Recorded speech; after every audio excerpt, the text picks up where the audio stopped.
लोगों new education hub teach by Kapil sir YouTube channel में स्वागत है। आज हम लोग पढ़ेंगे क्लास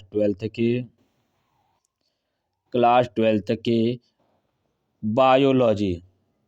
क्या है क्लास ट्वेल्थ के बायोलॉजी में, जिसमें प्रतिदिन एक एक चैप्टर आपके आपके लिए प्रोवाइड किया जा रहा है, जिसमें हम लोग चैप्टर 1 से लेकर 7 तक को पार्ट वाइज तथा वन शॉट वीडियो के थ्रू या महामैराथन के थ्रू वीडियो अपलोड किया गया है।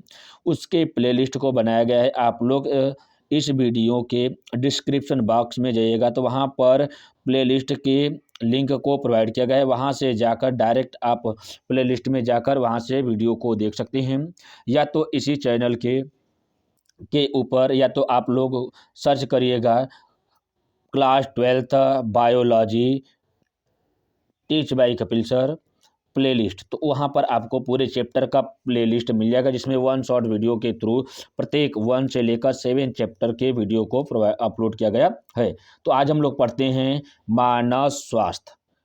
क्या है मानव स्वास्थ्य तथा रोग, जिसमें इसके जितने भी इम्पोर्टेंट फैक्ट रहेंगे सभी को एक एक कर इसमें कवर किया जाएगा। तो हम लोग चलते हैं मानव स्वास्थ्य की। मानव क्या है? मानव पृथ्वी पर रहने वाला एक बुद्धिजीवी तथा एक क्या ज्ञानी प्राणी है। जो इसकी बात किया जाता है कि स्वास्थ्य तथा रोग, मानव स्वास्थ्य। देखिए, मानव स्वास्थ्य की बात किया जा रहा है तो स्वास्थ्य की परिभाषा देखिए। स्वास्थ्य क्या है? देखिए, क्या है स्वास्थ्य क्या है? आज के दौर में आपको पता होना चाहिए कि एक व्यक्ति को स्वस्थ रहना ही क्या स्वस्थ आज के दौर में व्यक्ति अधिक कम बहुत ही कम ही दिखाई दे रहे हैं, लेकिन अस्वस्थ व्यक्ति अधिक दिखाई दे रहे हैं। तो आखिरकार कहा जाता है कि जो स्वस्थ व्यक्ति है तथा अस्वस्थ व्यक्ति है उसमें पहचान कैसे किया जाता है? तो कहा जाता है ऐसे व्यक्ति, कौन? ऐसे व्यक्ति जो शारीरिक, क्या कहा जाता है? ऐसे व्यक्ति जो शारीरिक, किसके द्वारा? देखिए, ऐसे व्यक्ति जो शारीरिक,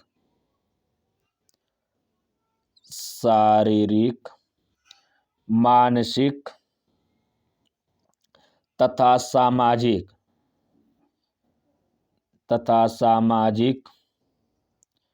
रूप से पूर्ण रूप से स्वस्थ है, उस व्यक्ति को कहा जाता है स्वस्थ व्यक्ति है। कहा जाता है कि ऐसे व्यक्ति जो कहा जाता है कि शारीरिक रूप से, मानसिक रूप से तथा सामाजिक रूप से ठीक ठाक रहते हैं, तो उसी व्यक्ति को कहा जाता है स्वस्थ व्यक्ति है। तो कहा जाता है इसकी परिभाषा WHO। क्या है? WHO क्या है? वर्ल्ड हेल्थ ऑर्गेनाइजेशन, या कहा जाता है विश्व स्वास्थ्य संगठन। कहा जाता है कि विश्व स्वास्थ्य संगठन WHO के अनुसार परिभाषा दिया गया है कि स्वस्थ शरीर की कहा जाता है वह अवस्था होती है जिसमें प्राणी का शारीरिक, मानसिक व सामाजिक रूप से पूर्णतः स्वस्थ होता है। तो इस व्यक्ति को स्वस्थ व्यक्ति कहा जाता है। हम लोग पॉइंट वाइज देखते हैं, इसको कवर करते हैं एक एक कर। देखिए, क्या है कि ऐसे देखिए स्वस्थ की परिभाषा क्या है? WHO के अनुसार, क्या स्वस्थ का परिभाषा WHO के अनुसार कहा जाता है कि प्राणी, देखिए का अर्थ होता है कि प्राणी का शरीर शारीरिक, मानसिक तथा सामाजिक रूप से अच्छा होता है। तो इस व्यक्ति को कहा जाता है वह शारीरिक रूप से कैसे है? स्वस्थ होता है।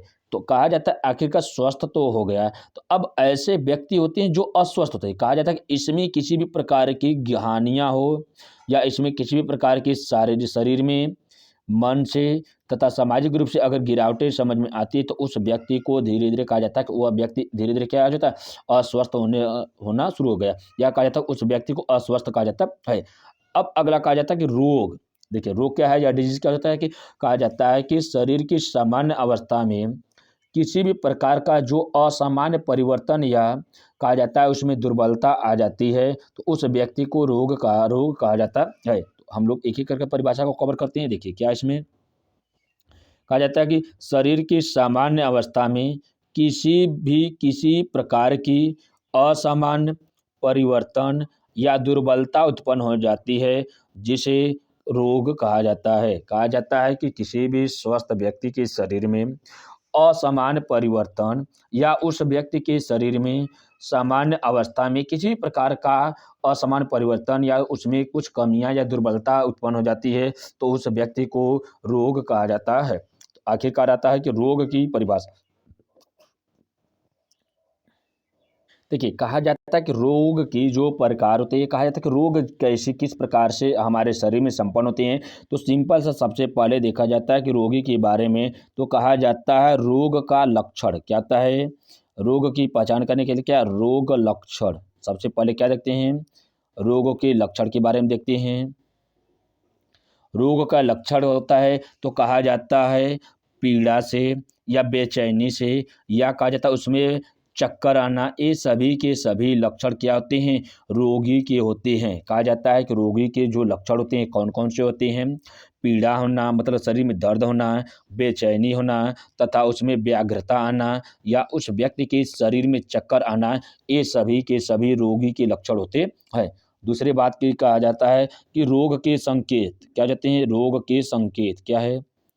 रोग के संकेत कहा जाता है कि अगर कोई व्यक्ति रोगी होता है तो उसमें क्या जाता है रोग उत्पन्न होने से पहले कुछ मात्रा में क्या जाता है संकेत आता है। कहा जा रहा है कि ज्वर आना या पीला शरीर का पीलापन या उसमें श्वास दर में कमी, ये कमी होना या घबराहट होना तो श्वास दर में बढ़ोतरी हो जाती है। तो इस प्रकार से कहा जाता है उसमें असामान्य रोग संकेत दिखाई देते हैं जिसे रोग के संकेत कहा जाता है। कहा जाता है कि जब जब कोई व्यक्ति रोगग्रस्त होता है तो उसमें कुछ मात्रा में क्या होता है उसमें संकेत दिखाई देते हैं। जैसे कहा जाता है ज्वर आना, उसका शरीर पीला पड़ना या तो उसके श्वास दर में क्या होता है कमी आना या बढ़ोतरी होना, ये सभी के सभी रोग के संकेत होती हैं। अगला देखिए क्या है रोग का निदान करना। कहा जाता है रोगी का निदान करना। देखिए क्या पहले नेक्स्ट क्या है रोग का निदान करना। हम देखिए रोग का निदान कब किया जाता है। रोग का निदान करना, निदान करना या तो कहा जाता है कि ट्रीटमेंट करना क्या हो जाएगा। अब जैसे ही रोगी का निदान किया जाता है तो उसमें देखा जाता है कि रोग का संकेत, उसमें रोगी का लक्षण तथा रोग का जो वैज्ञानिक परीक्षण द्वारा कुछ रोगों का क्या जाता है उसमें निर्धारण किया जाता है या रोग का निदान या निरूपण किया जाता है जिसे रोग का क्या कहा जाता है रोग का निदान कहा जाता है। सिंपल से कहा जाता है जब किसी व्यक्ति के शरीर में रोग की पहचान हो जाती है तो उस व्यक्ति को कहा जाता है कि इसके लक्षण के आधार पर तथा संकेतों के आधार पर उसको कुछ वैज्ञानिक तकनीक के द्वारा कुछ क्या जाता है ट्रीटमेंट कराया जाता है। इसी को कहा जाता है रोग का निदानीकरण। अगला देखिए उपचार। देखिए निदान हो गया, अब देखिए उपचार हो गया।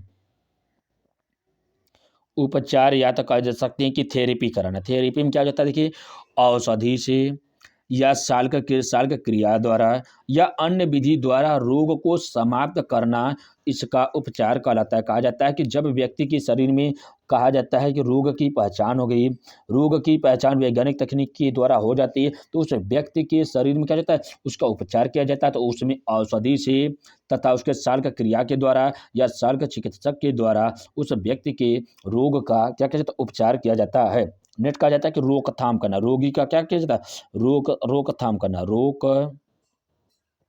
रोकथाम में नाम से ही पता चला रोक करना क्या है रोकथाम मतलब रोकथाम।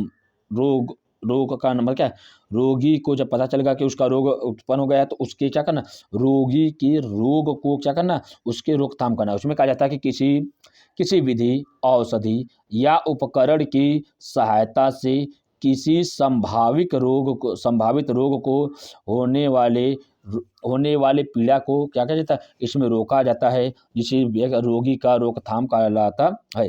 अब कहा जाता है स्वभावजन, क्या अगला क्या है? स्वभावजन, क्या रहता है?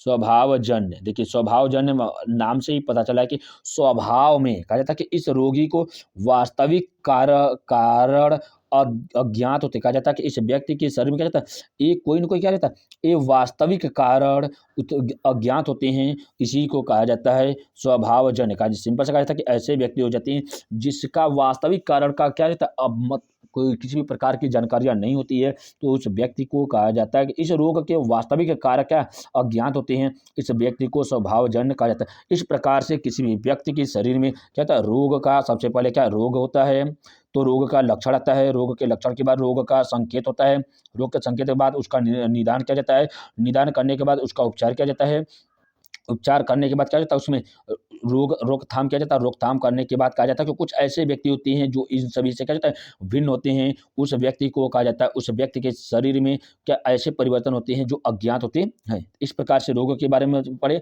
आगे हम लोग देखते हैं कि रोगों के प्रकार, कहा जाता है रोगी के प्रकार या रोगों के प्रकार, कौन कौन से रोगों के प्रकार होते हैं।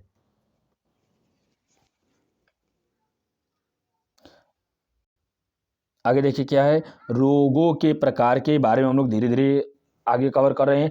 क्लास अच्छी लग रही तो चैनल को शेयर करिए, क्योंकि अधिक से अधिक बच्चे इसे जुड़कर अपने ज्ञान को या अपनी तैयारी को और मजबूत कर सकते हैं। इस पर आप लोगों को इसमें अच्छे से अच्छे कंटेंट दिए जा रहे हैं, जिसमें किसी भी व्यक्ति किसी भी स्टूडेंट को यहाँ से कहीं और ना भटकना पड़े, और सभी कंटेंट एक ही जगह पर उपलब्ध हो जाए, और सभी को किसी में मैराथन के द्वारा, किसी में वन शॉट वीडियो के द्वारा, तथा इस किसी वीडियो को जब लंबा वीडियो जा रहा है तो उसको कई पार्ट में आप लोगों के लिए प्रोवाइड किया जा रहा है। और प्रतिदिन आप लोग इसको देखने के बाद अनसॉल्व लगाना ना भूलिए। अनसॉल्व आप डेली करिएगा, अनसॉल्व से आपको ये पता चलेगा कि आपकी तैयारी कैसी है, तथा उससे किस प्रकार से उस चैप्टर से किस प्रकार से क्वेश्चन बनते हैं। अगर अब लोग अनसॉल्व नहीं करते हैं तो आप लोगों को क्वेश्चन का तरीका नहीं पता चलेगा। अब क्वेश्चन जैसे आप कभी-कभी होता है कि आपके पास ज्ञान तो बहुत होता है और आपके तैयार बहुत है, याद भी बहुत है, लेकिन आपका परसेंटेज डाउन हो जाता है। क्यों? क्योंकि आप लोग एक कमी करते हैं कि कभी-कभी क्या कहते हैं, आप प्रैक्टिस नहीं करते हैं या अनसॉल्व नहीं करते, क्योंकि अनसॉल्व करने से आपको उस चैप्टर से कितने और किस प्रकार से क्वेश्चन बनते हैं सभी का आइडिया मिलता है। तो इसलिए इस चैप्टर को पढ़ने के बाद या प्रत्येक वीडियो देखने के बाद उस चैप्टर के क्वेश्चन या अभ्यास प्रश्न को जरूर से जरूर करिए। उसके बाद आप लोग अनसॉल्व करिएगा, अनसॉल्व से आपको पता चलेगा कि कौन सा क्वेश्चन कितनी बार रिपीट करता है। क्यों? क्योंकि हमेशा कुछ ऐसे क्वेश्चन होते हैं जो बार बार रिपीट करते हैं, तो उस क्वेश्चन को आपको पहले जानकारी मिलेगी जो आपके परसेंटेज को क्या करेगा, उठाने में बहुत ही मदद करेगा। तो आगे हम लोग चलते हैं किधर की ओर, रोगों के प्रकार की ओर। तो चल अपने मित्रों को क्लास को शेयर कर दीजिए, क्योंकि वो भी इसे जुड़कर अपनी तैयारी को और मजबूत कर सके। आगे देखिए क्या, रोग के प्रकार। रोग के प्रकार में देखा जाता है कि मानव में होने वाले रोग जो होते हैं वह दो भागों में बांटे गए हैं। कौन कौन से होते हैं? देखिए, एक होता है जन्मजात। कौन कौन होता है? एक होता है जन्मजात रोग, एक होता है उपार्जित रोग। अब देखिए जन्मजात रोग क्या होती है। देखिए जन्मजात मतलब क्या, अब नाम से ही पता चला है कि जन्मजात। देखिए जन्मजात क्या, ये रोग मानव में जन्म से ही होते हैं। कहा जाता है कि ये क्या होता है, व्यक्ति के शरीर में, कौन से व्यक्ति के, जो जन्म लेता है बच्चा, जब माँ के गर्भ से जन्म लेता है तो उस कहा जाता है उस जन्म के समय ही क्या होता है, उस बालक के शरीर में क्या होता है, कुछ रोग उत्पन्न हो जाते हैं, उसी को जन्मजात रोग कहा जाता है। तो कहा जाता है कि देखिए सिंपल सा इसको आप लोग समझिए ऐसे, वे रोग जो मानव में जनन से ही या जनन का क्या, जन्म से ही, क्या देखिए जन्म से ही, जन्म जन्म से ही, देखिए जन्म से ही जन्मजात कहा जाता है कि वे रोग जो मानव में जनन से ही जन्मजात रोगों का क्या, जन्म से ही जन्मजात रोग का देखिए सिंपल सा है कि देखिए किताबी ज्ञान पर कभी कभी मत जाया करिए, कभी कभी आप लोग इसमें परिभाषा अपने से बनाइए। देखिए जन्मजात ऐसे रोग जो बालक को, या कहा जाएगा कि मानव में जन्म से ही होते हैं, ऐसे रोग को जन्मजात रोग कहा जाता है। अब कहा जाता है कि ये कैसे होती हैं, तो ये देखा जाता है तो ये रोग निम्नलिखित कारकों से हो सकते हैं। कौन कौन से? नंबर एक की बात किया जा रहा है कि किसी जीन में उत्परिवर्तन द्वारा, कहा जाता है कि जब जीन, अब जीन के ऊपर या जीन के बारे में अगर आपको नहीं जानकारी है तो जीन के ऊपर वीडियो बनाकर प्लेलिस्ट में अपलोड किया गया है, या इस वीडियो के डिस्क्रिप्शन बॉक्स में इसके लिंक को प्रोवाइड किया जाएगा। जाकर वहाँ पे आप आनुवंशिकी के जीवन की इकाई के बारे में पढ़ेंगे तो उसमें जीन के ऊपर जितने भी इम्पॉर्टेंट फैक्ट हैं सभी को उसमें कवर किया गया है। तो आप लोग वहाँ से जाकर जीन को समझ सकते हैं। तो सिंपल सा समझिए कि किसी भी जीव की, क्या कहते हैं, जो सजीव प्राणी की मौलिक इकाई आनुवंशिकी की क्या होती है? जीन होती है। तो कहा जाता है कि किसी जीन में उत्परिवर्तन द्वारा, मतलब क्या, जीन में होने वाले किसी भी प्रकार के उत्परिवर्तन द्वारा ही क्या होता है? जन्मजात रोग होता है। तो उसमें कौन कौन से रोग होते हैं? हीमोफीलिया या वर्णांधता। कौन कौन से रोग होते हैं इसमें? देखिए कौन कौन सा रोग होता है, तो हीमोफीलिया हो गया, वर्णांधता हो गया, उसके बाद आ जाता है तो एल्कोप्टोन्यूरिया। क्या होता है? एल्केप्टोन्यूरिया, एल्केप्टोन्यूरिया तथा, अभी देखिए, एल्केप्टोन्यूरिया तथा सिकल सेल एनीमिया। क्या? सिकल सेल एनीमिया हो गया। देखिए होमोफिलिया, वर्णांधता, सिकल सेल एनीमिया, उसके बाद एल्केप्टोन्यूरिया, फिनाइल कीटोन्यूरिया, रंगकहीनता, या तो कहा जाता है कि दांत्र कोशिका अरक्तता। ये सभी के सभी क्या हो जाती है? जीन में हुए उत्परिवर्तन के द्वारा रोग होते हैं। सिंपल सा है कि जीन में उत्परिवर्तन द्वारा होने वाले रोग कौन कौन से हैं? तो देखिए क्या है, हीमोफीलिया है, वर्णांधता है, सिकल सेल एनीमिया है, एल्केप्टोन्यूरिया है, फिनाइल कीटोन्यूरिया है, रंगकहीनता है, तथा कहा जाता है कि दांत्र कोशिका और अरक्तता। ये सभी के सभी रोग मानव के छोटी इकाई जीन में हुए उत्परिवर्तन के द्वारा रोग होता है। नेक्स्ट बात है कि गुणसूत्री असमानताओं द्वारा, कहा जाता है कि गुणसूत्रों के असमानताओं के द्वारा होता है। तो इसमें देखा जाता है कि देखिए ये जीन में हुए परिवर्तन के द्वारा होता है, ये गुणसूत्र में हुए परिवर्तन के द्वारा होता है। तो इसमें डाउन सिंड्रोम, क्लाइनफेल्टर तथा टर्नर सिंड्रोम, इन सभी के ऊपर आप लोग वीडियो नहीं देखे हैं तो वीडियो प्लेलिस्ट में अपलोड किया गया है, या इसी भी आप लोग down syndrome teach by Kapil sir, Turner syndrome teach by Kapil sir, या Klinefelter syndrome teach by Kapil sir डालेंगे तो उसमें इससे संबंधित जितने भी इम्पोर्टेंट फैक्ट है, ये रोग कैसे होते हैं, रोग के लक्षण होते हैं, इससे वाहक क्या होते हैं, सभी को एक एक कर कवर किया गया है। जाकर उस वीडियो को देखकर और अपनी इस तैयारी को और अपने मजबूत कर सकते हैं, क्योंकि कभी कभी एग्जाम में इसके ऊपर टिप्पणी करने के लिए आ जाता है कि डाउन सिंड्रोम क्या होता है, या पटाउ सिंड्रोम क्या होता है, या क्लाइनफेल्टर सिंड्रोम क्या होता है इसके ऊपर, या टर्नल सिंड्रोम क्या होता है इसके ऊपर भी कभी कभी क्वेश्चन पूछ लेता है। तो उसको आप लोग वहां से जाकर कवर कर सकते हैं, क्योंकि एक क्लास रिवीजन के थ्रू है तो रिवीजन करने में आपको इतना डिटेल्स में नहीं पढ़ा जाएगा, क्योंकि वीडियो बहुत ही लंबा पड़ जाएगा। और इसके ऊपर वीडियो आपको प्रोवाइड किया गया है तो इस पर ज़्यादा समय लेना अच्छा नहीं है, क्योंकि आपका समय को ध्यान में रखते हुए भी क्लास को कवर कराना है। आगे देखिए क्या, वातावरणीय कारकों द्वारा कौन कौन से पढ़े हम लोग? जीन के बारे में पढ़े, गुणसूत्र के बारे में पढ़े। नेक्स्ट कहा जा रहा है कि वातावरणीय कारक द्वारा, ऐसे रोग जो वातावरण के कारण उत्पन्न होते हैं तो उस रोग को वातावरणीय कारक कहा जाता है। जैसे कटा हुआ होठ, कहा जाता है कि वो कटा हुआ होठ या तालु, ये सभी के सभी रोग क्या होते हैं?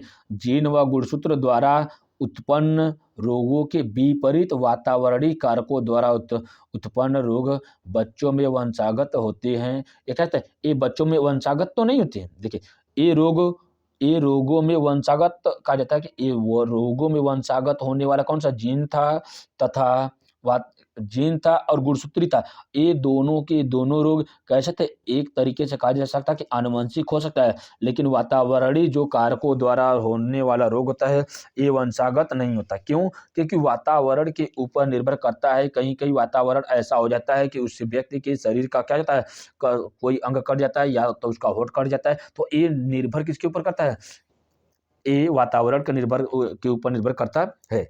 सिंपल से समझिए कि कोई कुछ ऐसे व्यक्ति होते हैं जो ठंड के, जैसे हम लोग के क्षेत्र में, सिंपल से भारत में देखिए कि कुछ ऐसे जब शीत ऋतु यहाँ पर बहुत अधिक गंभीर चलती है, तो उस समय बाहर से जो कहा जाता है कि जो विदेशों से व्यक्ति आते हैं, उस समय हम लोग चार पांठे क्या क्या करते हैं, कपड़े पहने रहते हैं, तो वो आते हैं तो हाफ पैंट पर या टी शर्ट पर घूमते रहते हैं। तो कहा जाता है कि वो वातावरणीय प्रभाव है। क्यों? क्योंकि उनके देश में ऐसे मौसम में कहा जाता है कि ऐसे वहाँ पर सामान्य तापमान रहता है, इसलिए हम लोग के शीतलहर में यहाँ पर हम लोगों को अधिक ठंडी का एहसास होता था। हम लोग कई कपड़े पहने रहते थे और वो एक टी शर्ट पर ही क्या कहते हैं, पूरे मौसम का आनंद लेते। क्यों? ये सभी के सभी किसके ऊपर निर्भर है, ये वातावरण के ऊपर निर्भर है। तो इसलिए कहा जाता है कि ऐसे रोग होते हैं जो किसी भी शरीर में क्या रहता है, कुछ अंग कटा पिटा रहता है, तो ऐसे रोग वातावरणीय कारकों के द्वारा था, ये आनुवंशिक नहीं होते, लेकिन ये कहता है जन्मजात हो सकते हैं।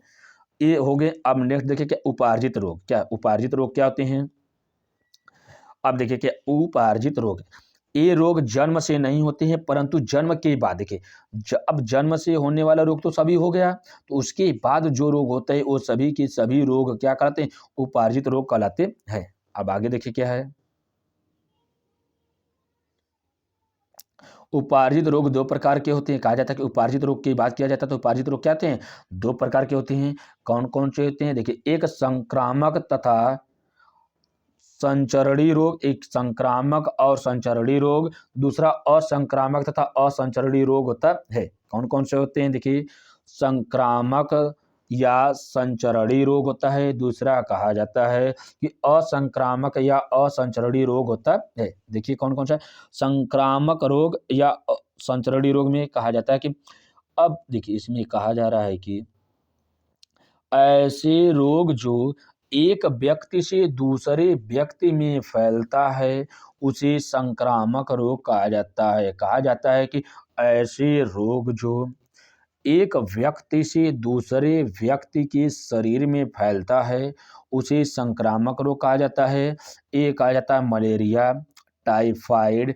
एक देखिए सिंपल सा है कि ये जो संक्रामक रोग हो रहा है, ये एक व्यक्ति से दूसरे व्यक्ति में फैल रहा है, तो सिंपल सा कहा जा सकता है कि इसके वाहक कौन कौन से होंगे, अधिक से अधिक कौन कौन से जीवाणु होंगे। देखिए एक वायरस से, जीवाणु से, विषाणु से तथा कवकों से उत्पन्न होने वाले रोग होते हैं। ये क्या कहते हैं, ये संक्रामक रोग होते हैं। लेकिन अधिक से अधिक किसके द्वारा, जीवाणु क्या कहा जाता है कि वायरस के द्वारा जो रोग होते हैं वे अधिक से वायरस तथा बैक्टीरिया के द्वारा, ये सभी के सभी रोग जो होते हैं ये अधिक से अधिक कैसे होते हैं, संक्रामक रोग होते हैं।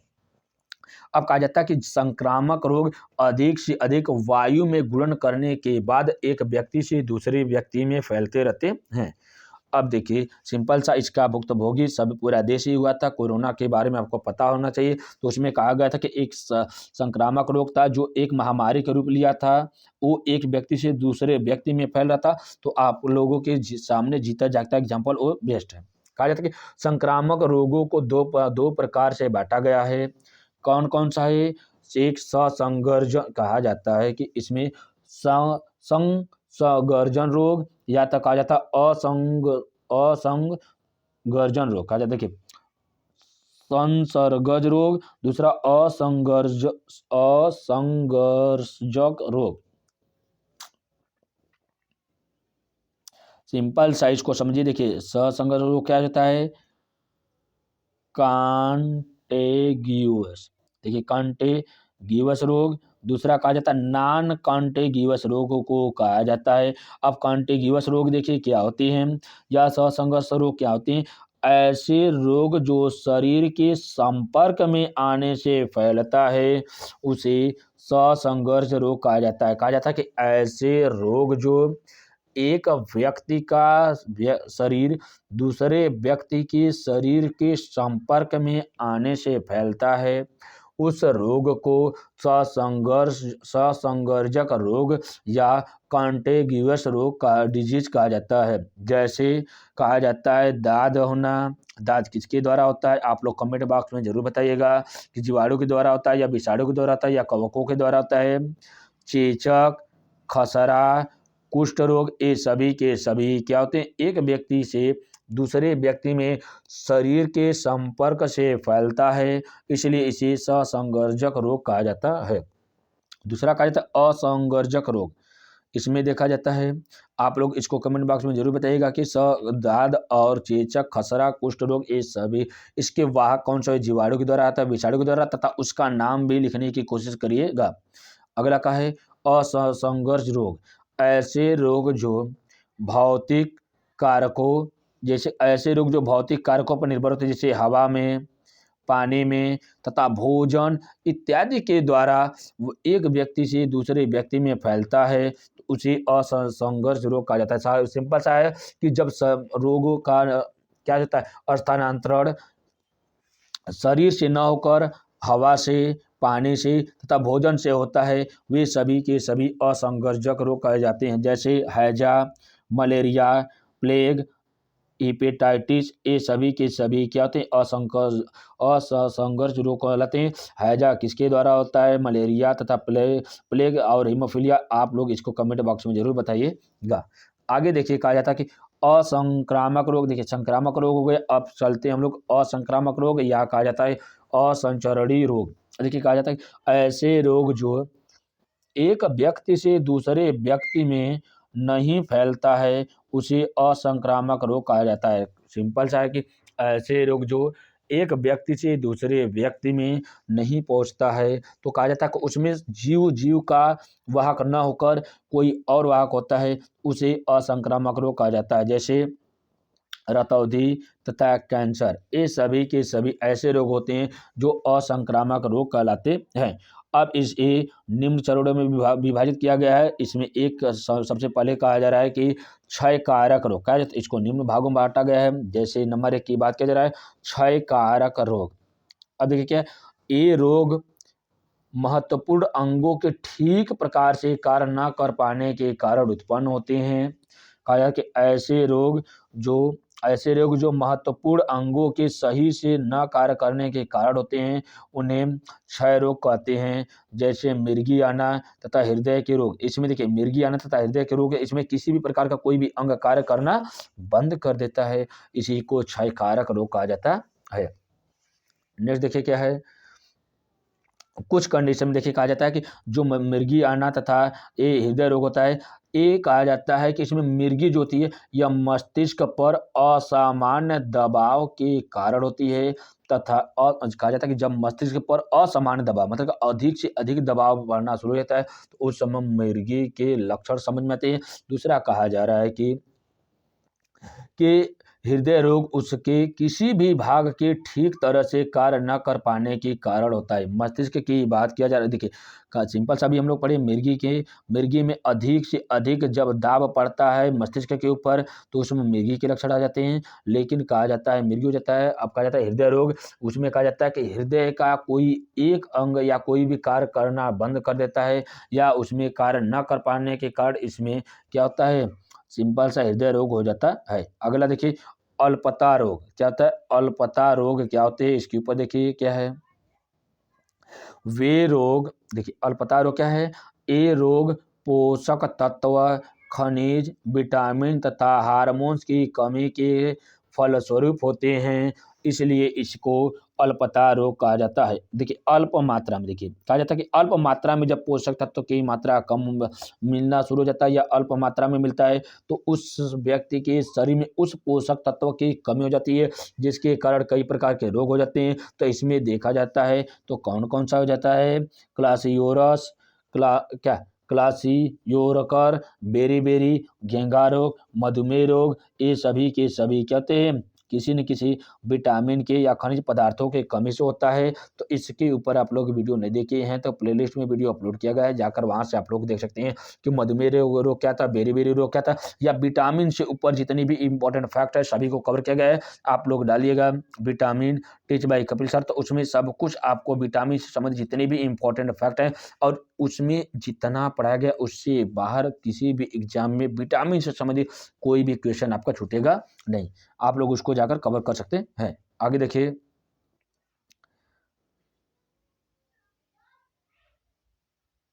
प्रत्युजन, देखिए क्या है प्रत्युजक रोग। क्या प्रत्युर्जक रोग क्या हो जाते हैं? इसमें कहा जाता है जब शरीर किसी बाहरी पदार्थ के प्रति अत्यधिक संवेदनशील हो जाता है तब यह रोग होता है। कहा जा रहा है कि ऐसे व्यक्ति जिसके शरीर में किसी बाहरी पदार्थ के प्रति अत्यधिक संवेदनशील हो जाते हैं तब उस व्यक्ति को प्रत्युर्जक रोग कहा जाता है। अब इसके एग्जाम्पल की बात किया जाता है तो कौन सा जाता है? हे फीवर, कौन सा कहा जाता है? हे फीवर एक बीमारी है जिसके कारण प्रत्युर्जक रोग हो जाता है। इस रोग में व्यक्ति क्या करता है? उस रोग के प्रति क्या जाता है? ये बाहर से संवेदित हो जाता है या संवेदनशील व्यक्ति करता है या संवेदनशील को अत्यधिक संवेदनशील हो जाता है, इसलिए प्रत्युर्जक रोग कहा जाता है। नेक्स्ट देखिए क्या है? कैंसर। यह रोग ऊतकों की असामान्य वृद्धि के कारण होता है। कहा जा रहा है कि यह ऊतकों की असामान्य वृद्धि, कहा जाता है कि उसमें किसी मत का असामान्य या कहा जा सकता है या अनियंत्रित वृद्धि होना शुरू हो जाता है तो उस व्यक्ति को कहा जाता है कि कैंसर का रोग हुआ है। उस या ऐसे रोगों को कैंसर कारक रोग कहा जाता है। नेक्स्ट देखिए, मानसिक विकार। मानसिक तनाव के कारण मानसिक संतुलन संबंधी रोग, अवसाद, पागलपन, स्मृति या कहा जाता है कि इन सभी का कमजोर होना, भ्रम उत्पन्न होना या सिर का दर्द होना, ये सभी के सभी मानसिक विकार होते हैं। कहा जा रहा है कि मानसिक तनाव के कारण उत्पन्न होने वाले रोगों को मानसिक विकार कहा जाते हैं, जैसे अवसाद, सिरदर्द, पागलपन, स्मृति का कमजोर होना, ये सभी के सभी मानसिक विकार के ऊपर निर्भर होता है। आगे देखिए क्या है? नेक्स्ट है वातावरणीय कारक। वातावरणीय कारक के ऊपर देखिए क्या है कि वातावरण में उपस्थित पराबैंगनी किरणों, वायु प्रदूषण, ध्वनि इत्यादि के कारण अनेक रोग उत्पन्न हो जाते हैं।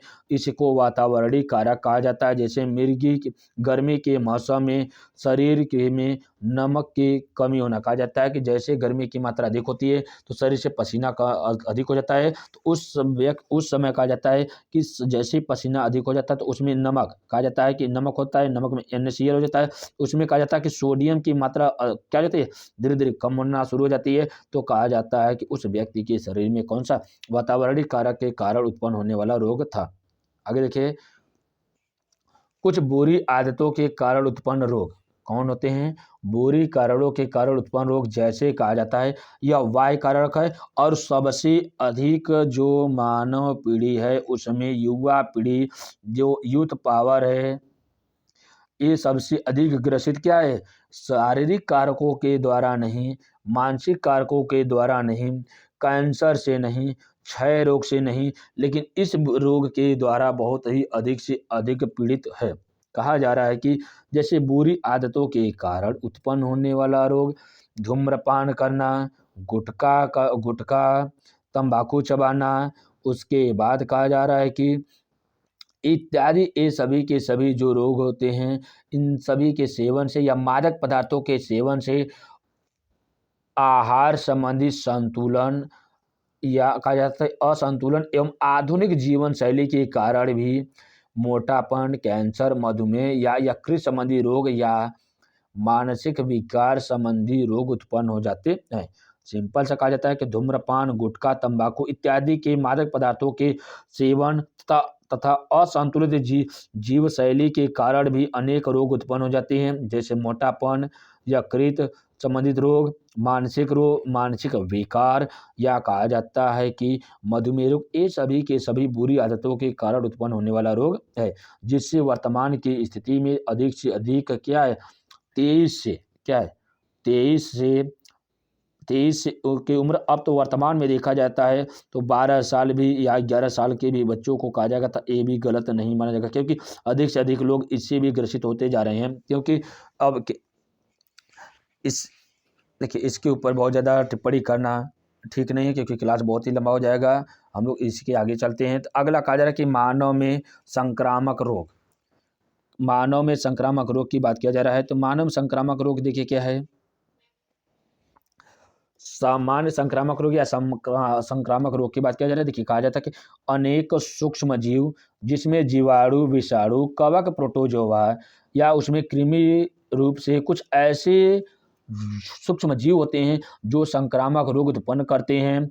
इन्हीं को, ऐसे रोग कारक जीवाणु को रोगजनक कहा जाता है। सिंपल सा देखिए क्या है।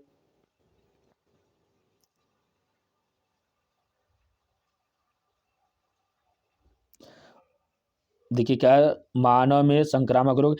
मानव में संक्रामक रोग विषाणु, जीवाणु, प्रोटोजोआ, अब कहा जाता है कवकों के द्वारा उत्पन्न हुए रोग को रोगजनक कहा जाता है। तो इसमें रोगजनक का मतलब क्या हो जाता है। ऐसे सूक्ष्मजीव जिनसे रोग होता है उसी रोगजनक कहा जाता है। ये रोग होने वाले कौन कौन से कारक, जीवाणु, विषाणु, प्रोटोजोआ, कृमि रूप तथा कवकों के द्वारा होता है, तो इसे रोगजनक कहा जाता है। तो ऐसे सूक्ष्मजीव जिनसे रोग उत्पन्न होता है उसे रोगजनक कहा जाता है। आगे देखिए, इसको एक एक करके कवर करते हैं हम लोग। देखिए क्या है। रोगी की प्रकृति के आधार पर मानव में होने वाले रोगों को निम्न भागों में बांटा जा सकता है।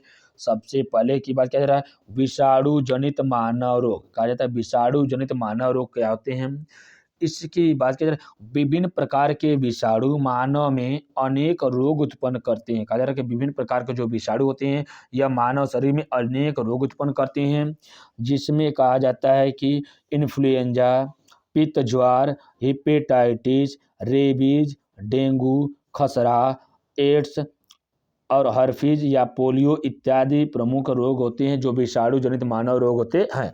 एक एक कर इसको हम लोग कवर करते हैं। देखिए कहा जा रहा है कि विषाणु द्वारा मानव में होने वाले जो कुछ रोग होते हैं इसका वर्णन एक एक कर करते हैं हम लोग। तो कहा जाता है इन्फ्लुएंजा। देखिए वही आपके एग्जाम में जो जो क्वेश्चन आता है उसी को एक एक कर कवर किया जाएगा। और इस समय आपको पढ़ना है इन्फ्लुएंजा। देखिए इन्फ्लुएंजा क्या होते हैं। इन्फ्लुएंजा रोग के वाहक या इस किस प्रकार से होते हैं, इसका लक्षण, इसका रोकथाम तथा इसका उपचार आपके एग्जाम में आता है। तो इसको एक एक कर हम लोग कवर करते हैं और बहुत ज़्यादा लेंदी नहीं है और ये आपको आसानी से भी समझ में आ जाएगा। देखिए क्या है रोगजनक। देखिए जो चीज़ आपको समझ में आ रहा है जिस वीडियो में, उसमें आप वीडियो के स्पीड को थोड़ा सा बढ़ा सकते हैं, 1.5 में भी कर सकते हैं या 1.75 में भी कर आप लोग आसानी से उसको क्या रिवीजन के थ्रू देख सकते हैं, जिससे आपका कोई भी ऐसा पॉइंट रहेगा जो आपका छूटा रहेगा उसमें हम क्या करेंगे, कवर कर देंगे। आगे देखिए क्या जा रहा है कि अगर आपको नहीं समझ, आपको क्या है जो क्लास आप एक पहली बार उसको देख रहे हैं या पहली बार पढ़ रहे हैं तो उसको आप लोग अच्छे से पढ़ लीजिएगा। उसके बाद रिवीजन के थ्रू देखना है तो इसकी स्पीड को बढ़ाकर आप लोग फिर से देख सकते हैं और वो आपको क्या रहेगा, आपके एग्जाम में क्या ताज़ा ताज़ा रहेगा और आपको याद भी रहेगा। नेक्स्ट क्या जा रहा है कि इन्फ्लुएंजा को एक एक करके कवर किया जा रहा है। तो इन्फ्लुएंजा रोग आर्थोमिक्सो विषाणु कहा जाता है कि इन्फ्लुएंजा रोग जो होता है यह आर्थोमिक्सो वायरस के द्वारा या आक्सोमिक्सो क्या आर्थोमिक्सो विषाणु के द्वारा होने वाला रोग होता है। इसमें कहा जाता है कि न्यूक्लियोप्रोटीन एंटीजन के आधार पर कौन होता है, न्यूक्लियोप्रोटीन न्यूक्लियोप्रोटीन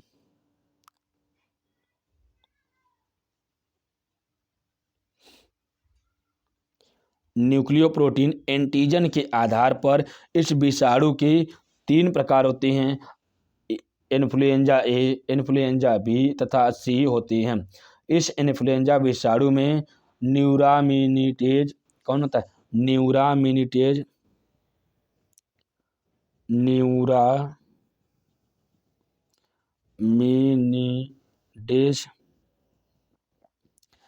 न्यूरामिनिडेज के रूप में इसमें न्यूरामिनिडेज नामक एंजाइम पाया जाता है, जिसके द्वारा यह श्वसन मार्ग की उपकला के रक्षात्मक या कहा जाता है उपकला क्या जाता है, बाहरी परत को उपकला कहा जाता है। तो उपकला के रक्षात्मक श्लेष्मिक आवरण में प्रवेश कर जाता है।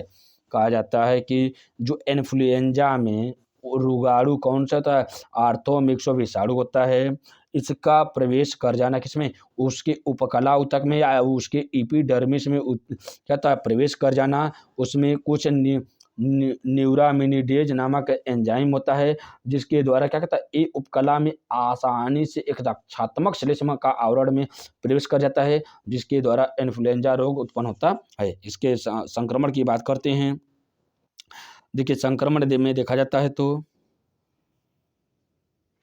इसमें संक्रमण की बात किया जा रहा है। तो इस रोग का संक्रमण मुख्यतः मानव के छींकने, खांसने तथा ये वायु से मुक्त छोटे छोटे बिंदुक कण के द्वारा होते। कहा जाता है कि जब छींकते समय जो छोटे छोटे जीवाणु होते हैं, जो छोटे छोटे कण होते हैं या जो छोटे छोटे सूक्ष्म जीवाणु होते हैं, इन्हीं के द्वारा ये उत्पन्न होता है। तो कहा जाता है कि संक्रमित व्यक्ति के खांसने छींकने पर निकलने वाले बिंदु कणों के द्वारा क्या होता है, इन्फ्लुएंजा रोग होता है। अब कहा जाता है कि विषाणु का संक्रमण श्वास नाल से ऊपर से प्रारंभ होकर नीचे की ओर बढ़ता है। कहा जाता है कि श्वास नाल की बात किया जा रहा है तो श्वास नाल या श्वसन के ऊपर आप लोग वीडियो नहीं देखें तो वीडियो प्लेलिस्ट में अपलोड किया गया, जाकर वहां से देख सकते हैं कि श्वसन नलिकाएं क्या होती है, श्वसन से संबंधित जितनी भी इंपॉर्टेंट फैक्ट है सभी को कवर किया गया उसमें। तो कहा जाता है कि ये श्वसन नलिका में क्या होता है, इससे जो विषाणु जो संक्रमित होते हैं या श्वसन नाल से ऊपर से प्रारंभ होकर नीचे की ओर बढ़ता रहता है, जिसमें कहा जाता है कि इसके विषाणु के संक्रमण के कारण श्वसन मार्ग की उपकला कोशिकाएं नष्ट होना प्रारंभ हो जाती है। कहा जाता है कि इसके कारण श्वसन नाल या श्वसन मार्ग की जो उपकला कोशिकाएं होती है या श्वसन मार्ग की सबसे बाहरी परत जो होती है वह उपकला कोशिका होती है, वो क्या कहते हैं, धीरे धीरे नष्ट होना शुरू हो जाती है। तो कहा जाता है इनमें फिर से स्टेफाइलोकोकस तथा स्ट्रेप्टोकोकस जीवाणु की जातियां द्वितीय संक्रमण करके निमोनिया विकसित कर लेती है, जिसे कहा जाता है कि फेफड़ा ग्रसित हो जाता है, जिसको निमोनिया रोग कहा जाता है। क्या होता है इसमें देखिए, किसके द्वारा जब इन्फ्लुएंजा संक्रमण होता है तो इसकी श्वसन मार्ग में क्या हो जाता है, उपकला कोशिकाएं धीरे धीरे इससे जीवाणुओं के कारण नष्ट होती है। इनमें फिर से स्टेफाइलोकोकस तथा स्ट्रेप्टोकोकस जीवाणु की जातियां पुनः उत्पन्न होकर निमोनिया विकसित कर देती है। अब अगला लक्षण हो गया, इसके लक्षण की में देखिए क्या, ठंड लगना, बुखार आना, खांसना, छींकना या सामान्य पेशियों में दर्द, इन सभी के रोगों के प्रमुख लक्षण होते हैं। इसमें गंभीर अवस्था में यह प्राणघातक भी हो सकता है। क्या हो जाता है, अगर इसमें सही समय पर ट्रीटमेंट नहीं कराया जाता है तो ये क्या होता है, धीरे धीरे क्या होता है, घातक हो सकता है। और इसे कहा जाता है कि जब घातक हो सकता है तो ये कभी कभी रेयर केस में कहा जाता है इससे मृत्यु भी हो जाती है। अगला क्या है, रोकथाम तथा उपचार के में देखा जाता है तो इसमें देखिए क्या है, व्यक्ति जब रोकथाम करता है, कौन सा, पेनिसिलिन और स्ट्रेप्टोपेनिसिलिन के इंजेक्शन द्वारा इस रोग की प्रबलता हो जाती है या प्रबलता क्या होती है, कम हो जाती है। कहा जाता है कि धीरे धीरे पेनिसिलिन और स्ट्रेप्टोपेनिसिलिन के इंजेक्शन द्वारा इस रोग की प्रबलता को कम करते हैं, जिसके द्वारा क्या होता है, धीरे धीरे जब प्रबलता कम हो जाती है तो धीरे धीरे व्यक्ति क्या होता है, सही हो जाता है या ठीक हो जाता है। तो रोगी के संक्रमित कपड़े को उबलते पानी से साफ करना चाहिए। कहा जाता है कि जो इन्फ्लुएंजा रोग से ग्रसित व्यक्ति के शरीर से उतरे हुए कपड़े को उबलते पानी में या खौलते पानी में या गर्म पानी में साफ करना चाहिए। इसके उपचार के लिए एमेंटाडिन औषधि का प्रयोग किया जाता है, या कहा जाता है कि एमेंटाडिन औषधि या दवा का प्रयोग किया जाता है। बहुत तेज बुखार होने पर या गीले कपड़े की पट्टी का प्रयोग करना चाहिए। कहा जाता है कि बहुत अधिक बुखार हो जाता है तो उस समय रोगी के शरीर के जो सर होता है, सर के ऊपर क्या हो जाता है, कपड़े की पट्टी लगा, क्या गीले कपड़े की पट्टी लगाकर क्या कहता है, इससे आसानी से कुछ हद तक बचा जा सकता है। अब हम लोग चलते हैं हेपेटाइटिस। क्या होता है, इन्फ्लुएंजा के बाद क्या है, हेपेटाइटिस। हेपेटाइटिस के ऊपर देखते हैं हम लोग। देखिए हेपेटाइटिस क्या होता है, इसको एक एक करके कवर करते हैं। तो मानव में यकृत में सूजन एक विशेष प्रकार के विषाणु हेपेटाइटिस द्वारा होता है। कहा जाता है कि मानव शरीर में जो यकृत होता है, यकृत में सूजन, या कहा जाता है कि उस यकृत में इन्फ्लेमेशन के द्वारा या इसमें एक विशेष प्रकार के विषाणु हेपेटाइटिस द्वारा होता है। कहा जाता है कि सिंपल से समझिए कि मानव शरीर के यकृत का सूजन होना हेपेटाइटिस विषाणु के ऊपर निर्भर करता है।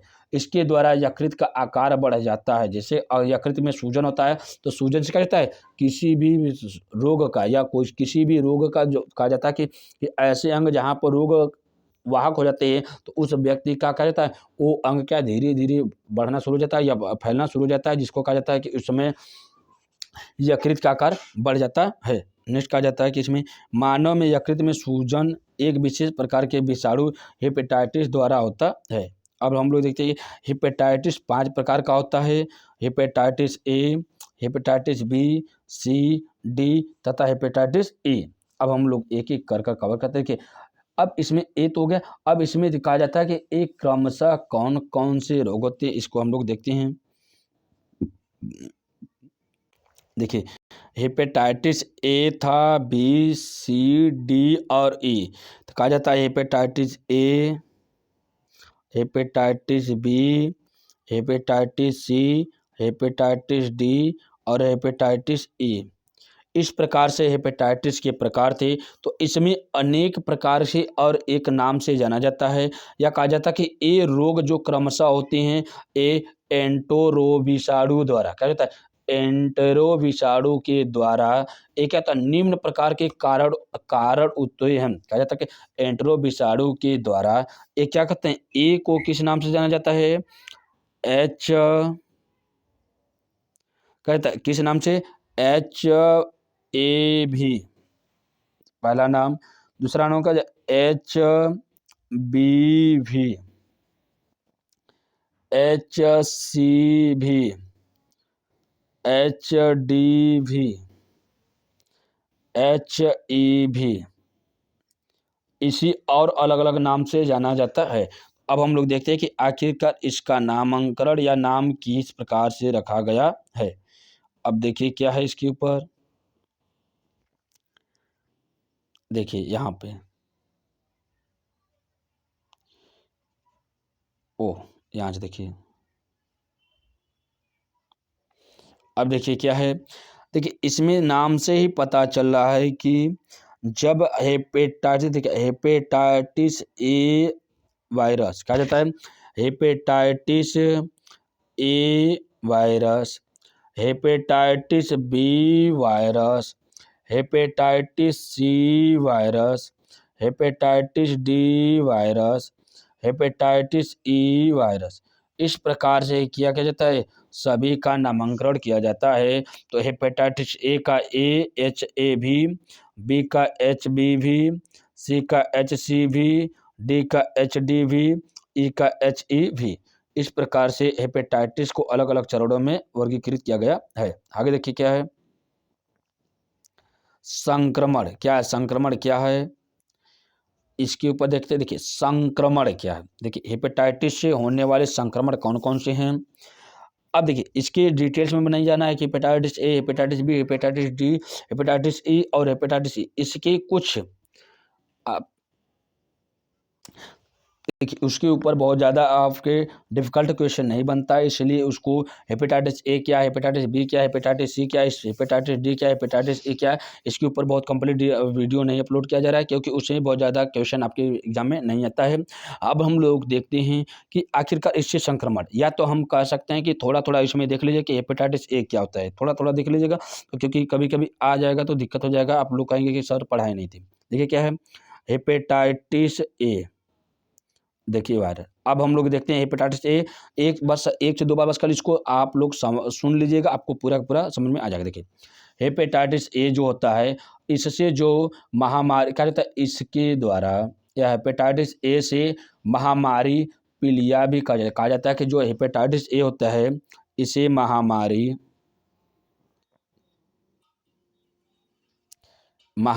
पीलिया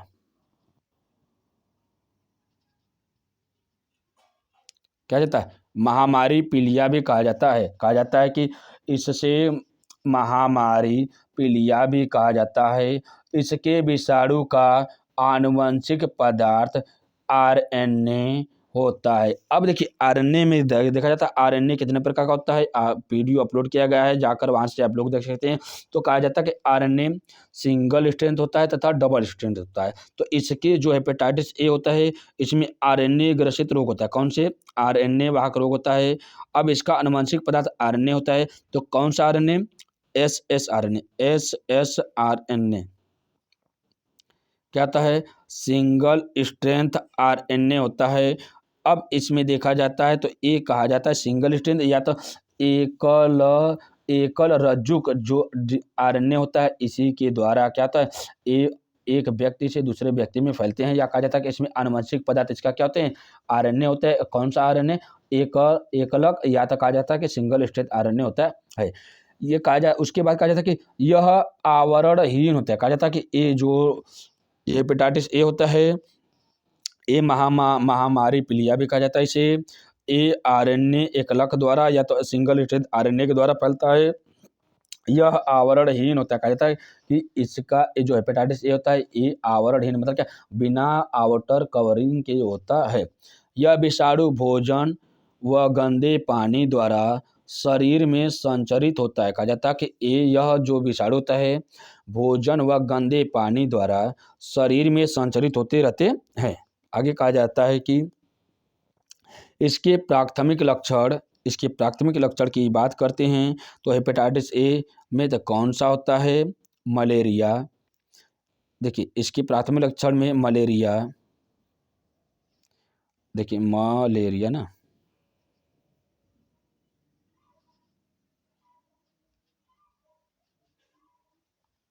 देखिए कौन सा, मलेरिया हो जाएगा। मलेरिया के बाद डायरिया,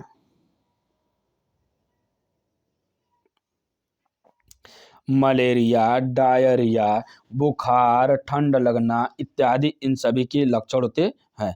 क्या जाता है, हेपेटाइटिस ए के मुख्य लक्षण की बात किया जाएगा तो प्राथमिक लक्षण कौन सा, मलेरिया रोग, डायरिया, बुखार, ठंड लगना इत्यादि हेपेटाइटिस ए के मुख्य लक्षण होते हैं।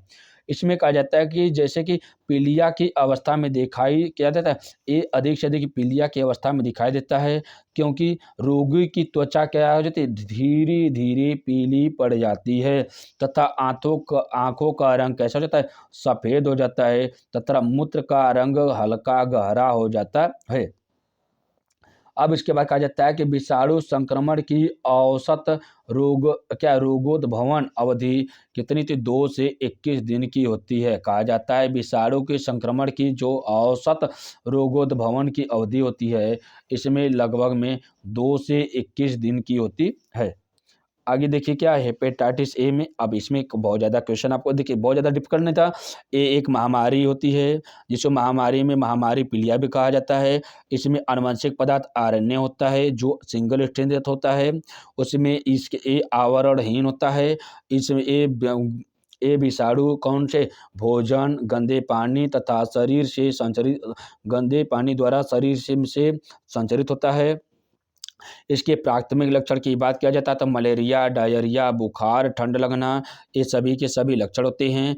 ये जो लक्षण होते हैं ये पीलिया की अवस्था में अधिक दिखाई देता है, क्योंकि शरीर क्या हो जाती है, पीली पड़ जाती है तथा आंखें कैसी हो जाती है, सफ़ेद हो जाता है तथा मूत्र का रंग हरा हो जाता है। अब उसके बाद कहा जाता है कि इससे विषाणु के संक्रमण औसतन कितनी थी, 2 से 21 दिन की होती है। आपका हेपेटाइटिस ए कंप्लीट। अब देखते हैं हेपेटाइटिस बी। अब देखिए हेपेटाइटिस बी क्या है। अब देखिए जैसे इस हेपेटाइटिस ए समझे, सेम ऐसे ही हेपेटाइटिस बी है। देखिए क्या है, इस प्रकार के हेपेटाइटिस क्या हो जाते हैं। देखिए हेपेटाइटिस बी में देखा जाता है कि एंटी हेपेटाइटिस बी कहा जाता है कि anti hepatitis anti hepatitis anti hepatitis B anti hepatitis B विषाणु जो होता है, या इसी को कहा जाता है एंटी हेपेटाइटिस ए विषाणु। ठीक है, एंटी हेपेटाइटिस बी जो बी होता है, विषाणु होता है, इसमें कहा जाता है कि हेपेटाइटिस बी में देखा जाता है कि पहचान की जाती है किसी के द्वारा, एंटी हेपेटाइटिस बी विषाणु के द्वारा पहचान की जाती है, जिसमें हेपेटाइटिस बी के विषाणु जो होते हैं ये वृत्ताकार द्विरज्जकु डीएनए में पाया जाता है। कहा जाता है कि देखिए हेपेटाइटिस ए में वाहक उसके एकलक जो या सिंगल स्ट्रैंड आरएनए था, लेकिन इसमें डबल स्ट्रैंड डीएनए होता है। डबल स्ट्रैंड डीएनए की बात किया जाता है। देखिए क्या होता है इसमें, ये वृत्ताकार द्विरज्जकु होता है। कहा जाता है कि ये वृत्ताकार रूप में क्या जाता है, ये डीएनए की श्रृंखलाएं जो होती है ये वृत्ताकार रूप में होती है। अब कहा जाता है कि ये सबसे पहले इसकी बात किया जाता है तो कौन कौन सा होता है, यह माँ के दूध से बच्चे में क्या जाता है, यह माँ के दूध से बच्चे में, रोगी की लार में, सीमन, रोग, योनि स्राव इत्यादि के द्वारा स्वस्थ व्यक्ति में प्रवेश कर इसे संक्रमित करता है। कहा जा रहा है कि यह माँ के दूध से बच्चे में, रोगी की लार में, सीमन में, योनि स्राव में इत्यादि के द्वारा स्वस्थ व्यक्ति में प्रवेश कर उसे संक्रमित करता है। यह एक आवरण से घिरा रहता है। इसकी उष्मायन अवधि सामान्यतः 4 से 26 सप्ताह। देखिए एक महीने में कितने सप्ताह होते हैं, आप लोग उसकी कैलकुलेशन कर लीजिएगा। उसके बाद ये 4 से लगभग में 26 सप्ताह होता है, तो लगभग में कितने महीना होता है आप लोग कमेंट बॉक्स में ज़रूर बताइएगा। अब आगे देखा जा रहा है कि 4 से 26 सप्ताह तक होता है, तो इसके लक्षण बहुत जल्दी दिखाई देती हैं, जैसे भूख न लगना, हल्का सा बुखार रहना, जोड़ों में दर्द होना। ये सभी के सभी लक्षण विटामिन हेपेटाइटिस बी के होते हैं। अगला कहा जाता है कि इसकी रोकथाम के लिए इंटरफेरॉन अल्फा प्रतिविषाणु प्रोटीन बहुत प्रभावकारी होता है। कहा जाता है कि इसकी रोकथाम के लिए इंटरफेरॉन अल्फा प्रतिविषाणु प्रोटीन बहुत प्रभावकारी होते हैं। इस प्रकार से हेपेटाइटिस बी कंप्लीट क्या हो जाता है, एंटी हेपेटाइटिस बी विषाणु होता है, जिसकी पहचान की जाती है। इसमें एक वृत्ताकार द्विरज्जकु डीएनए पाया जाता है। यह माँ के दूध से बच्चों में, रोगी की लार में, सीमन में, योनि स्राव इत्यादि के द्वारा स्वस्थ व्यक्ति में प्रवेश कर संक्रमित करता है। यह एक आवरण से घिरा रहता है, जिसकी अवधि सामान्यतः 4 से 26 सप्ताह तक होती है। इसको आप लोग ध्यान से देखें। ये इसके लक्षण बहुत जल्दी दिखाई देते हैं, जिसमें जैसे कहा जाता है भूख न लगना। इसमें रोगी को क्या जाता है, सबसे पहला लक्षण भूख न लगना, हल्का सा बुखार रहना, जोड़ों में दर्द होना इत्यादि, ये सभी के सभी हेपेटाइटिस बी के लक्षण होते हैं। इसकी रोकथाम के लिए इंटरफेरॉन अल्फा प्रतिविषाणु प्रोटीन बहुत प्रभावकारी होती हैं। इस प्रकार से हेपेटाइटिस ए को कवर किए, हेपेटाइटिस बी को। अब हम लोग चलते हैं हेपेटाइटिस सी की ओर। हेपेटाइटिस सी क्या होता है, या इसी को किस नाम से, हेपेटाइटिस सी विषाणु के नाम से जाना जाता है। आगे देखिए क्या है, हेपेटाइटिस सी क्या है। इसका विषाणु एक रेखी एकल रज्जुक आरएनए का बना होता है। कहा जाता है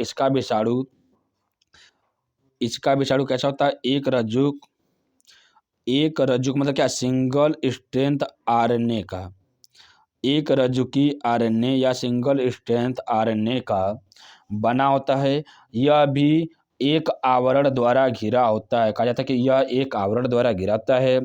इसका उष्मायन अवधि लगभग में 2 से 22 सप्ताह की होती है। कितना, 2 से 22 सप्ताह, 2 से 22 सप्ताह तक होती है। 2 से 22 सप्ताह तक होती है। इसका विषाणु घाव, दूषित सुई, दांतों के उपकरण, लैंगिक संबंध, दूषित रुधिर इत्यादि के द्वारा स्थानांतरित होता है। कहा जाता है कि इसका विषाणु घाव, दूषित सुई, दांतों के उपकरण, लैंगिक संबंध, दूषित रुधिर इत्यादि के द्वारा स्थानांतरित होता है। अल्फा इंटरफेरॉन एवं राइबोविरिन कौन सा होता है, अल्फा इंटरफेरॉन तथा राइबोविरिन इसका रोकथाम में बहुत अधिक प्रभावी होती है। कौन कौन सा होता है, देखिए हेपेटाइटिस सी में यह एक प्रकार का हेपेटाइटिस सी विषाणु के द्वारा फैलने वाला रोग होता है। इसमें सबसे पहले देखा जाता है, इसमें एक रेखी एकलक रज्जुक होते हैं, या इसमें जो सिंगल स्ट्रेंथ आरएनए होता है, यह एक रेखी मतलब क्या, एक रेखीय मतलब एक सरल पथ में या एक सीधी रेखा तक कहा जाता है। एक सरल रेखी मतलब एक क्या, डंडे के आकार के ऐसे रहता है, इसी को कहा जाता है एक सरल रेखी। तो इसमें कहा जाता है कि एक सरल रेखी सिंगल स्ट्रेंथ आरएनए का बना होता है। इसमें एक आवरण द्वारा घिरा होता है। इसका उष्मायन अवधि 2 से 22 सप्ताह होती है। इसमें कहा जाता है इसके विषाणु घाव, दूषित सुई, दांतों के उपकरण, लैंगिक संबंध, दूषित रुधिर इत्यादि के द्वारा स्थानांतरित होता है। अल्फा इंटरफेरॉन या राइबोविरिन इसकी रोकथाम में बहुत अधिक प्रभावी होते हैं। अगला देखिए क्या, हेपेटाइटिस डी। हेपेटाइटिस डी को हम लोग एक एक करके कवर करते हैं। हेपेटाइटिस डी क्या होता है, देखिए क्या है, हेपेटाइटिस डी देखिए क्या है। कहा जाता है इसका विषाणु एकल रज्जुक आरएनए होता है। कहा जाता है कि एकल रज्जुक मतलब एस आरएनए होता है, एसआरएनए का बना होता है। यह रोग प्राकृतिक रूप से हेपेटाइटिस बी के साथ सहसंक्रमण के रूप में होता है। कहा जाता है कि यह जो रोग होता है, यह प्राकृतिक रूप से हेपेटाइटिस बी के साथ, आप लोग ऊपर देख लीजिएगा हेपेटाइटिस बी के ऊपर क्या क्या लक्षण बताए गए थे। तो हेपेटाइटिस बी के साथ संक्रमण के द्वारा, कहा जाता है कि ये जो हेपेटाइटिस डी होता है, यह बी के साथ तथा डी दोनों साथ में चलते हैं, इसीलिए कहा जाता है यह ससंक्रमण के रूप में होता है। हेपेटाइटिस बी के संक्रमण के पश्चात हेपेटाइटिस डी के संचरण को ही क्या, पिग्गी बैकलिंग कहते हैं। कहा जाता है कि हेपेटाइटिस डी का संक्रमण ही क्या करता है, ये पिग्गी बैकलिंग, क्या पिग्गी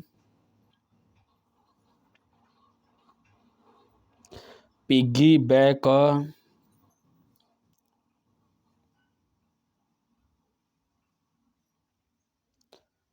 पिग्गी बैकलिंग कहते हैं। इस प्रकार से हेपेटाइटिस डी में कहा जाता है यह विषाणु एकलक रज्जुकी या कहा जाता है सिंगल स्ट्रेंथ आरएनए का बना होता है। यह रोग प्राकृतिक रूप से हेपेटाइटिस बी के साथ सहसंक्रमण के द्वारा फैलता है। इसमें कहा जाता है फैलता है, इसके संचरण को पिग्गी बैकलॉग भी कहा जाता है। अब आगे देखिए हेपेटाइटिस ई को। हेपेटाइटिस ए क्या होता है,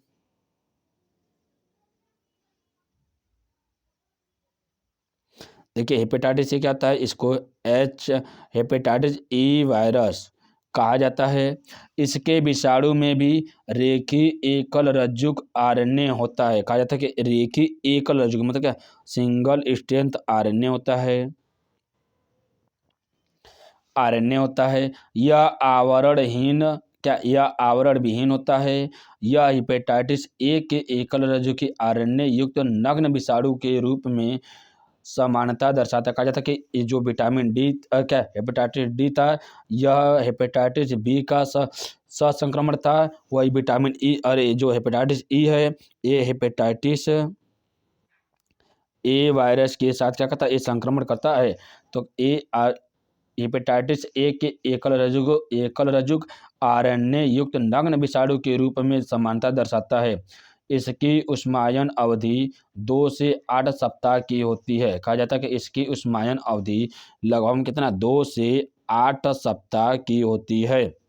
इसका संक्रमण विशेषकर गर्भवती महिला में होता है। कहा जाता है कि इसका संक्रमण हेपेटाइटिस ए का अधिक से अधिक गर्भवती महिला में होता है। आगे देखिए अब क्या है, हेपेटाइटिस के जो संक्रमण की बात करते हैं, इसमें हम लोग धीरे धीरे कवर करते हैं। तो हेपेटाइटिस संक्रमण क्या होता है, इसको देखिए। हेपेटाइटिस संक्रमण सबसे पहले देखा जाता है कि हेपेटाइटिस ए और ई के विषाणु सामान्यतः मुख से प्रवेश करते हैं। कहा जाता है कि जो हेपेटाइटिस ए और ई जो होता है, यह विषाणु सामान्यतः मुख से प्रवेश करते हैं।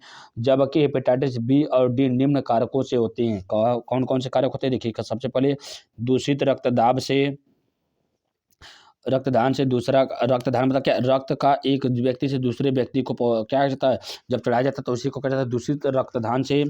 अपरा द्वारा संक्रमित माता से गर्भस्थ शिशु में। कहा जाता है कि जब गर्भावस्था में या गर्भ में जब शिशु रहता है, तो माँ के अपरा या उसके टेपिटम के द्वारा क्या होता है, शिशु ग्रसित हो जाता है। संक्रमणी साथी के साथ लैंगिक संबंध बनाने से। कहा जाता है कि लैंगिक संबंध बनाने से। नेक्स्ट कहा जा रहा है कि हेपेटाइटिस सी सामान्यतः दूषित रुधिर चढ़ाने से फैलता है। ये क्या, हेपेटाइटिस के संक्रमण थे। दूसरा कहा जाता है कि इसके लक्षण उल्टी आना, यकृत का बढ़ जाना, ज्वर आना इत्यादि, ये सभी के सभी क्या होते, उसके लक्षण होते हैं। आगे देखिए क्या, हेपेटाइटिस के परीक्षण के देखा जाता है। तो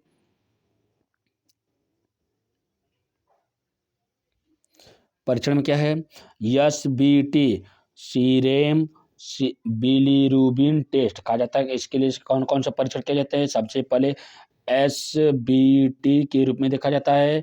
तो इसमें देखिए क्या है, सीरेम बिलीरुबिन टेस्ट कराया जाता है। दूसरा कहा जाता है कि SGPT सीरेम ग्लूटामिक पायरुविक ट्रांस एमिनेज। कौन सा, सीरेम ग्लूटामिक पायरुविक ट्रांस एमिनेज होता है। नेक्स्ट एलिसा टेस्ट में देखा जाता है एमिनो लिक्विड एमिनो सॉल्वेंट पैसे ऐसे होता है। इस प्रकार से क्या होता है, SBT SGPT ELISA test hepatitis के परीक्षण में किया जाता है।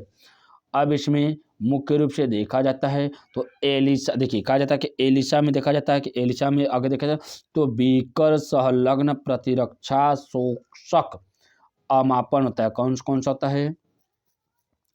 अब देखिए कहा जा रहा है कि इसमें कुछ मात्रा में इन सभी के परीक्षण करने के बाद हम लोग चलते हैं रोकथाम एवं उपचार में। क्या रोकथाम, कौन कौन से हेपेटाइटिस रोग के कौन कौन से रोकथाम होते हैं तथा इसके उपचार क्या क्या होते हैं। सिंपल सा देखिए, रोकथाम में हम लोग देखते हैं ज़्यादा कार्बोहाइड्रेट युक्त तथा कम प्रोटीन एवं वसा वाला भोजन करना। कहा जाता है कि इसके रोकथाम के लिए कहा जाता है कि अधिक से अधिक मात्रा में कार्बोहाइड्रेट युक्त तथा कम प्रोटीन तथा वसा वाला भोजन करना, इसके लिए उपचार होता है। नेक्स्ट अगर अगला कहा जाए कि शारीरिक संबंध बनाते समय उसमें निम्न क्या प्रोटेक्शन संबंधी क्या कहा जाता है कि निम्न प्रोटेक्शन का उपयोग करना चाहिए। नेक्स्ट इंटरफेरॉन दवाओं का उपयोग करना चाहिए। नेक्स्ट, हेपेटाइटिस का टीकाकरण करवाना चाहिए। उसके बाद कहा जा रहा है कि इंटरफेरॉन दवाओं का इस्तेमाल करना चाहिए, हेपेटाइटिस का टीका लगवाना चाहिए। इस रोग की रोकथाम के लिए हेपेटाइटिस का टीका लगवाना चाहिए, जिसमें इम्यूनोग्लोब्युलिन दी जाती है। कहा जाता है इस टीके में इम्यूनोग्लोब्युलिन दी जाती है, जिसमें हेपेटाइटिस बी से 6 माह का ग्लोब्युलिन कोर्स अच्छा उपचार होता है। कहा जाता है कि हेपेटाइटिस बी में 6 माह का जो ग्लोब्युलिन कोर्स होता है, ये इसके लिए अच्छा माना जाता है। इस प्रकार से हेपेटाइटिस बी को कवर की। अब अगला वीडियो में हम लोग क्या विभिन्न प्रकार से रोगजनक है, जिसमें जुकाम है, उसके बाद देखा जाता है खांसी है, उसके बाद डेंगू क्या साधारण जुकाम क्या होता है, डेंगू बुखार क्या होता है, रेबीज क्या होता है, स्वाइन फ्लू क्या होता है, मोती झर्रा क्या था, चिकनगुनिया क्या था, इन सभी की वीडियो अभी आपको नेक्स्ट पार्ट में प्रोवाइड किया जाएगा। क्लास अच्छी लग रही है तो चैनल को सब्सक्राइब करिए, अपने मित्रों को शेयर करिए। फिर मिलते हैं कल नए वीडियो में नए इसी चैप्टर के दूसरे पार्ट के द्वारा। तब तक आप इस पार्ट को देखने के बाद आप लोग अनसॉल्व करना ज़रूर कोशिश करिएगा, क्योंकि अनसॉल्व करने से आपको इस चैप्टर में जितने भी क्वेश्चन बनते हैं उसके बारे में आइडिया मिलेगा।